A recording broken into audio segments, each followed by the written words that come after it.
Hello and welcome. We're about to explore powerful, research-backed insights that could dramatically improve your sleep, energy, and quality of life. Especially if you're over 60 and finding yourself waking up several times a night to use the bathroom. Now, before we dive in, if you're new here, I warmly invite you to subscribe and become part of our growing community dedicated to natural, science-based wellness. A quick like on this video also helps us reach more people who are struggling with the same issue and may not even know there's a solution. Also, I'd love to connect. Drop a comment below and let me know where you're watching from. It helps us feel like a real community, and I love hearing your stories. Now, let me ask you this. Have you found yourself limiting your water intake at night, canceling plans, or feeling frustrated by frequent nighttime bathroom trips? If so, you're not alone. Research shows that 78% of older adults make one common bedtime mistake that increases their nighttime urination, also known as nocturia, without even realizing it. Here's what most people don't know. Waking up multiple times at night to urinate isn't just a minor annoyance or part of aging. It's a serious disruptor of sleep health, energy, and independence. Sleep fragmentation caused by nocturia has been linked in clinical studies to increased risks of nighttime falls, heart problems, cognitive decline, and even depression in older adults. When you're repeatedly waking up at night, your body misses out on REM sleep, which is crucial for memory, healing, and hormonal balance. But here's the good news. For most people, nocturia isn't caused by a major medical issue, but by 5 everyday habits that can easily be changed once you're aware of them. Today, I'll reveal exactly what those habits are and how to reverse them naturally, without medication. Take, for example, Miriam, a 70-year-old from Phoenix. She used to wake up 4 to 5 times every night despite trying medications and even considering surgery. The real issue? A seemingly harmless evening cup of chamomile tea and her favorite dinner soup. Once we adjusted her nighttime habits, she was waking just once a night within 2 weeks, and now enjoys deep, uninterrupted sleep again. So if you're ready to reclaim your rest, protect your health, and wake up feeling energized again, stay with me. I promise it's simpler than you think. Before we begin, please take a moment to like this video if you care about your sleep and wellness.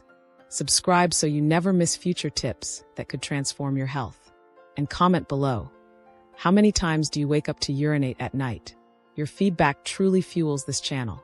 Together, we're helping thousands of people take small steps toward lasting wellness. Starting tonight. Let's dive in. Habit number 1. Drinking liquids within 3 hours of bedtime.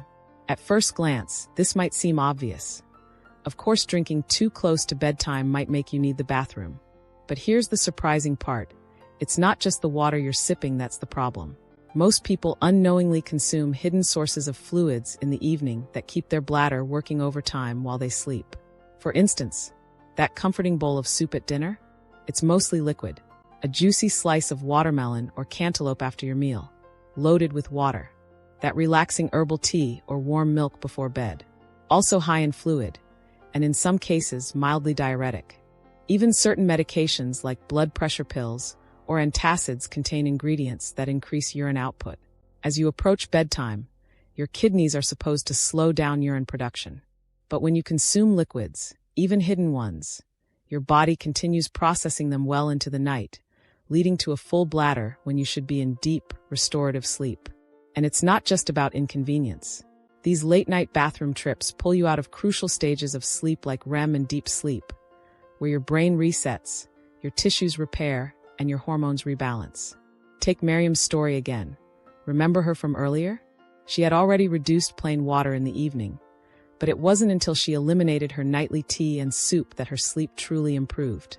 Within 2 weeks, she went from waking up 4 to 5 times a night to just once, and her energy levels soared. When you give your body a break from fluids before bed, it naturally increases production of vasopressin, a hormone that tells your kidneys to make less urine at night. That means less bladder activity, fewer wake-ups, more uninterrupted deep sleep. Stop all forms of fluid intake. Water, tea, juice, soup, fruits, and even ice cream, 3 hours before your usual bedtime. If you typically sleep at 10 p.m., aim to stop by 7 p.m. If you take medications at night and need water, keep a small glass by your bedside, but only use it for essential pills. If you feel thirsty, Check with your doctor about adjusting your hydration earlier in the day to reduce thirst in the evening. If you have diabetes, heart issues, or medications that affect urination, your doctor can help customize a fluid plan for you. Habit number 2. Eating dinner too late and consuming diuretic foods in the evening. This is one of the most common but least recognized mistakes. Yet it silently affects the sleep quality of over 85% of older adults. The time you eat and the types of foods you include in your evening meals directly influence how often your bladder wakes you up at night. Late night eating disrupts your body's natural rhythm. Your digestive system slows down in the evening as your body prepares for rest.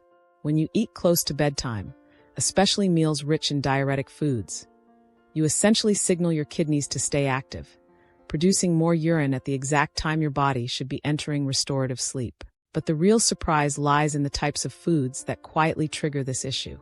Diuretic foods, those that naturally encourage urine production, include tomatoes, cucumbers, celery, asparagus, watermelon, green tea, coffee, and even chocolate, herbs like parsley, cilantro, and dandelion greens. And while these foods are healthy during the day, they can become sleep saboteurs at night. That's because they contain compounds like asparagine, caffeic acid, and chlorogenic acid, which stimulate the kidneys and increase urinary output. Let's talk about Rob, a 68-year-old retiree from Tampa, Florida. Rob routinely ate dinner at 8:30 p.m. and sipped on green tea around 9:30 p.m., often alongside cucumbers and tomatoes, thinking they aided digestion. He woke up 3 times a night to urinate and chalked it up to aging. But after shifting his dinner to 6:30 p.m. and cutting out all diuretic foods after 4 p.m., his results were profound. In just 10 days, he dropped to waking up only once a night. Within 3 weeks, he was consistently sleeping 6 uninterrupted hours. Because digestion takes roughly 3 to 4 hours to complete. Late meals delay the body's ability to enter deep sleep, while diuretics keep the kidneys stimulated. On top of that, high-sodium meals, common in processed foods, cause the body to retain water during the day and release it right as you're trying to sleep, leading to nighttime urination and bloating. Practical fix. Finish dinner by 6:30 p.m., at least 3 to 4 hours before bedtime. Avoid diuretics after 4 p.m. Choose sleep-friendly foods like brown rice, oats, bananas, cooked carrots, lean proteins, chicken, fish, tofu. Avoid alcohol, even wine, high-sodium snacks, watermelon or cucumbers in the evening, caffeinated or herbal teas with diuretic effects. If you take medications with food in the evening, consult your doctor to see if meal timing can be adjusted without disrupting treatment. Habit number 3. Using the bathroom just in case before bed. This one seems like a good idea, but it's actually one of the most deceptive habits contributing to frequent nighttime urination. Most older adults think that emptying their bladder, just in case, will help them sleep longer. But in reality, this trains the bladder to operate on a lower capacity, making it more sensitive and less efficient over time.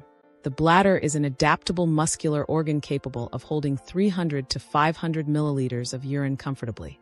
But when you make a habit of urinating before the bladder is full, you're conditioning it to send full signals at just 100 to 150 milliliters, a fraction of its capacity. The result? Your brain gets urgent messages in the middle of the night from a bladder that isn't actually full. Meet Dora, a 74-year-old widow from Seattle. She had what she called a safety ritual before bed, visiting the bathroom twice, even when she didn't feel the need. But her sleep was constantly interrupted. "It felt like my bladder had a mind of its own," she said. "I was waking up every 2 hours, and the amount of urine was barely a trickle." After starting a bladder retraining routine, Dora learned to trust her body's signals. Within 3 weeks, she regained control, and now regularly sleeps 5 to 6 hours straight. Why retraining matters? It restores the bladder's full storage ability. It prevents false urgency signals. It reduces nighttime awakenings without medications. Practical fix. Use the bathroom only if you feel a clear urge. No urge. No trip. If you're anxious, distract yourself for 15 to 20 minutes with a book, light music, or stretching. If you have mobility issues, keep a portable urinal or bedside commode nearby for true emergencies. But avoid using it out of habit. Talk to your doctor if you're on diuretics or have incontinence concerns. they can tailor a bladder training protocol for you. Habit number 4. Sleeping in the wrong position and using improper pillows. This may come as a surprise, but the way you sleep and the pillows you use can significantly affect how often you wake up at night to urinate. It's a game-changing discovery that many healthcare professionals often overlook, but for older adults especially, it could mean the difference between a restless night and deep, uninterrupted sleep. As we age, our bodies become more sensitive to physical stress, even subtle pressure on internal organs like the bladder. Certain sleeping positions, especially lying on your stomach or curled in a tight fetal position, can compress the lower abdomen. This external pressure can mimic bladder fullness, sending false signals to your brain, even when your bladder isn't actually full. Your pillows also play a crucial role in regulating nocturnal fluid balance. When you sleep flat or with inadequate support, fluids that accumulated in your legs and feet throughout the day can begin to recirculate back into your bloodstream. This fluid shift occurs more quickly when your legs are level with your heart or elevated. The kidneys detect this increase in fluid volume and respond by producing more urine, at precisely the time when your body should be entering its most restorative sleep stages. Sleeping on your side, preferably the left side, with a medium firm pillow between your knees helps. Align your spine naturally. Relieve pressure from the bladder and lower abdomen. Improve venous return, the flow of blood back to the heart, reducing overnight fluid redistribution. Promote parasympathetic nervous activity, essential for deep sleep. Let me introduce you to Albert, a 71-year-old retired military officer from Denver. For over 30 years, Albert slept on his stomach, a position he found most comfortable during his years of service. But as he aged, he began waking up 3 or more times a night to use the bathroom. Concerned it might be a prostate issue, he scheduled a urology appointment. During a sleep consultation, we identified his sleep position as the hidden trigger. Albert gradually retrained himself to sleep on his left side, using a support pillow between his knees and adjusting his head pillow to keep his spine and neck aligned. The results were astonishing. Within 2 weeks, his nighttime urination dropped to once per night. By the end of the first month, he had several nights of completely uninterrupted sleep. As a bonus, his lower back pain and morning stiffness also improved noticeably. Habit number 5. Sleeping in a room that's too warm or wearing the wrong sleepwear. This is perhaps one of the most underestimated yet powerful factors influencing how many times you wake up at night to urinate. And correcting it could be the turning point in your sleep health. What if I told you that something as simple as your bedroom temperature and the clothes you wear to bed can either promote deep, uninterrupted sleep or trigger nocturia, frequent nighttime urination that disrupts your rest and drains your energy? During sleep, your body naturally lowers its core temperature by about 1 to 2 degrees Celsius, 1.8 to 3.6 degrees Fahrenheit. This drop is essential. It signals your brain to release vasopressin, a hormone that tells your kidneys to slow urine production overnight. It's also part of the same biological clock that helps you enter deeper, more restorative sleep cycles. But when your bedroom is too warm, above 20 degrees Celsius or 68 degrees Fahrenheit, or when you wear thick, synthetic, or heat-trapping fabrics to bed, your body struggles to cool down. This thermal stress interrupts vasopressin release and increases blood flow to the skin, vasodilation, which in turn encourages your kidneys to keep filtering fluids, right when they should be slowing down. The result? More urine is produced, leading to more frequent nighttime bathroom visits. Meet Helen, a 69-year-old retired teacher from Miami, Florida. Despite living in a hot climate, she loved the comfort of her thick flannel pajamas and always slept with the air conditioner off, thinking it was a cozy personal preference. For over 5 years, she battled nocturia, waking up 4 to 5 times a night, drenched in sweat and feeling completely unrested in the morning.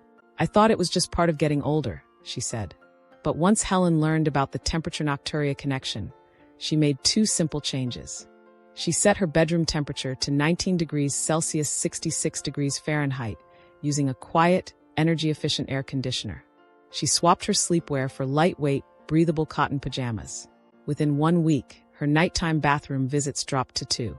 And after just 3 weeks, Helen enjoyed her first full nights of uninterrupted sleep in years. Optimizing your sleeping environment does more than reduce nocturia. It also enhances REM sleep and deep sleep cycles, regulates melatonin and vasopressin levels naturally, reduces night sweats, snoring, and sleep apnea episodes, lowers blood pressure by improving overnight vasodilation, minimizes morning fatigue, helping you wake up refreshed and energized. For postmenopausal women, managing sleep temperature can also reduce hot flashes and improve hormonal balance. To optimize your sleep temperature and clothing practically and affordably, follow these tips. 1. Maintain a bedroom temperature between 18 to 20 degrees Celsius, 64 to 68 degrees Fahrenheit. Use a fan, air conditioner, or open windows for ventilation. If you can't afford an AC unit, a portable or ceiling fan can significantly improve airflow. 2. Choose the right sleepwear. Avoid heavy flannel or synthetic fabrics. Opt for breathable materials like cotton, bamboo, or linen. Wear light layers so you can adjust throughout the night without overheating. 3. Replace heavy bedding. Use natural fiber sheets and lightweight blankets that don't trap heat. Avoid electric blankets or hot water bottles unless medically necessary. 4. If you tend to feel cold, layer up smartly. Instead of wearing one thick layer, dress in removable light layers to prevent thermal buildup. 5. Speak with your doctor if you take medications that affect temperature regulation. Some medications, like diuretics or blood pressure pills, can increase night sweating or fluid shifts. Your doctor can guide you on how best to manage sleep temperature in those cases. If you've tried everything from reducing liquids to changing your diet and still wake up too often to use the bathroom, this may be the missing link. By correcting just one habit, how you manage your sleep environment, you could unlock deeper rest, fewer interruptions, brighter mornings, and renewed vitality. Have you ever noticed how your sleep changes depending on the temperature or what you wear to bed? Share your experience in the comments. I personally read and respond to each one. And if you found this insight helpful, click the like button, subscribe, and hit the bell icon so you never miss more science-backed solutions for better sleep and stronger health. You've now uncovered the 5 surprising habits that may be silently sabotaging your nights. Next, I'll guide you through how to put them into practice for long-lasting, life-changing results. You deserve to sleep like your health depends on it. Because it does. Thank you for watching, and see you in the next video.